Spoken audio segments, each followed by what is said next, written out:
Hello friends, আসসালামু আলাইকুম। কেমন আছেন সবাই? আলহামদুলিল্লাহ, আমরা তো বেশ ভালো আছি। চলে আসছি নতুন একটি ব্লগ ভিডিও নিয়ে। ভিডিও শুরুতেই বুঝতে পেরেছেন যে এটা হচ্ছে ঘর সাজানোর দোকানের একটি ভিডিও, যেটা আমাদের মেয়েদের খুবই পছন্দের একটা জিনিস। যতই বাসায় যা যা থাকুক না কেন, এগুলো দেখলেই কিনতে ইচ্ছা করে, আর কিনতে তো হবেই। এইটা কিন্তু খুবই সুন্দর, তাই না? এটা জুস, মিল্ক যাই বলেন না কেন, একদম খাওয়ার জন্য উপযুক্ত। আর যদি বাচ্চাদের হাতে নিয়ে খায়, ওরা দেখেও খুব মজা পাবে, কারণ দেখতে খুবই সুন্দর, আর খেয়েও অনেক আরাম হবে, পড়ে যাবে না হাত থেকে। যাই হোক, আমরা তো দেখতেছিলাম, কালার পছন্দ করতেছিলাম, আর ওই দোকানের ফুলগুলোও খুবই সুন্দর ছিল। অনেক কিছুই ছিল ইউনিক, যেমন এখানে টিউলিপ ছিল, টিউলিপগুলো খুব সুন্দর ছিল। দাম বেশি একটা ছিল না, প্রাইসটা আমি ভুলে গিয়েছি। আপনারা জানতে চাইলে আমি অবশ্যই কমেন্টসে জানাবো। আর এখানে তো খুব সুন্দর সুন্দর খেলনা ছিল বাচ্চাদের। আমি বড় হয়েছি, তারপরও আমার বাচ্চাদের খেলনা দেখলি না কিনতে ইচ্ছা লাগে। যে এখানে ক্লে আছে, বিভিন্ন রকমের ক্লেগুলো দেখতেও খুব সুন্দর ছিল। আর এই বাটিগুলো দেখেন কি যে সুন্দর, ফিশ শেপের। এগুলা খুবই কালারফুল, খুবই সুন্দর, ইউনিক টাইপের। আর এই জুসারগুলোও সুন্দর, এগুলো আমার বাবুদের আছে, এই জন্য আর এগুলো নিলাম না। আর এই তো এখানে ফ্রিজের আইসের জন্য নেওয়া যায়। আর এইখানেও খুব সুন্দর সুন্দর বাটি ছিল, ফিশের আকৃতি শেপের, চাচ টাইপের। এগুলো মেবি এগুলোর দাম বেশি না, এগুলো মেবি 200-250 করে হবে। আর এইখানে এগুলো ছিল ফুলের টব, বা কেউ পেন পেন্সিল রাখা যায়। বা এইগুলো এত সুন্দর ছিল, বাবুই পাখির বাসা। বাবুই পাখির বাসাটাও বেশি দাম না, 200 মেবি 250 করে ছিল। আর বড়গুলো মেবি 500 ছিল, এইরকমের কিছু একটা। আর এই ফুলগুলোও খুবই সুন্দর ছিল, একদম ঘর সাজানোর জন্য একদম পারফেক্ট একটা জিনিস।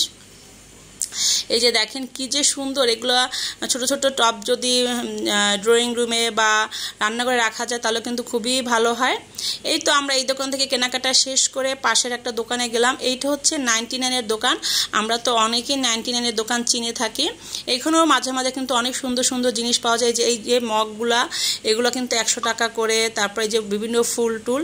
তা আমরা গিয়েছিলাম, মেবি হচ্ছে বাচ্চার কোচিং ছিল, তো ওর কোচিংয়ে দিয়ে আমরা একটু ঘুরবো, প্লাস যা ভালো লাগবে কিনে নেব। আমরা কিন্তু প্রায় এখানে চলে আসি। আর মাঝে মাঝে এই যে মগিগুলো নেই, বাটি নেই, খুবই সুন্দর। তারপরে যে ঘন্টা টাইপের থাকে না, ওগুলোও নিয়ে যাই। যে স্টিকারগুলোও সুন্দর। আর এইখানে ছিল খুবই সুন্দর, এটা মেবলি মশলা, আপনি পেঁয়াজ, রসুন, আদা এগুলা করে সুন্দর করে সাজিয়ে রান্না করতে পারবেন। তারপর সসের বাটি ছিল। আর এইখানে দেখেন এই পাপোশগুলো, এগুলো 100 করে। এগুলো এখানে যা যা আছে এগুলো কিন্তু সব 100 টাকা করে। তো 100 টাকার দোকান হিসাবে কিন্তু অনেক সুন্দর সুন্দর জিনিস ছিল। তা আমরা মেবি এরকম একটা রুটি ভাজার জন্য একটা কি বলে এটাকে, হাতা বা খুন্তি যে যাই বলুন না কেন, এরকম একটা চেয়েছিলাম। তো এইটা আমাদের কাছে ভালোই লেগেছে, কিন্তু পরবর্তীতে মনে হয় যেহেতু রুটির জন্য নিচ্ছি, অতিরিক্ত গরমে কিন্তু যেহেতু এটা তো একদম স্টিল না, একটু কেমন যেন রাবার টাইপের, তো গলে যেতে পারে, এই জন্য আর নিলাম না। তা আমরা তো ঘুরে ঘুরে দেখতেছিলাম যে কোনটা ভালো লাগবে সেইটা নিব। আর এইখানের এই গ্লাসগুলোও সুন্দর ছিল। আমি মাঝখানে এখান থেকে চায়ের জন্য মগি নিয়েছিলাম 6টা। প্রাইসটাও রিজনেবল ছিল, খুবই সুন্দর ছিল। যাই হোক, এই তো কেনাকাটা মোটামুটি শেষ করে আমরা এখন বার্গার খেলাম। আমি আর ভাবি আমরা দুজনেই ছিলাম। বার্গার আর কফি খেয়ে নিলাম, খুবই মজা ছিল বার্গার আর কফি। মাঝে মাঝে আমরা দুজনে এরকমের খুবই মজা করি, ঘুরি, তাতে মাইন্ড ফ্রেশ হয়, ভালোও লাগে, সময়টাও খুব সুন্দর কাটে। তো কেমন লেগেছে আজকে আমার এই ব্লগ ভিডিওটি অবশ্যই কমেন্টসে জানাবেন। ভালো থাকবেন সবাই, আর বেশি বেশি করে আমাদের জন্য দোয়া করবেন। আপনাদের জন্য দোয়া থাকবে। আল্লাহ হাফেজ, আসসালামু আলাইকুম।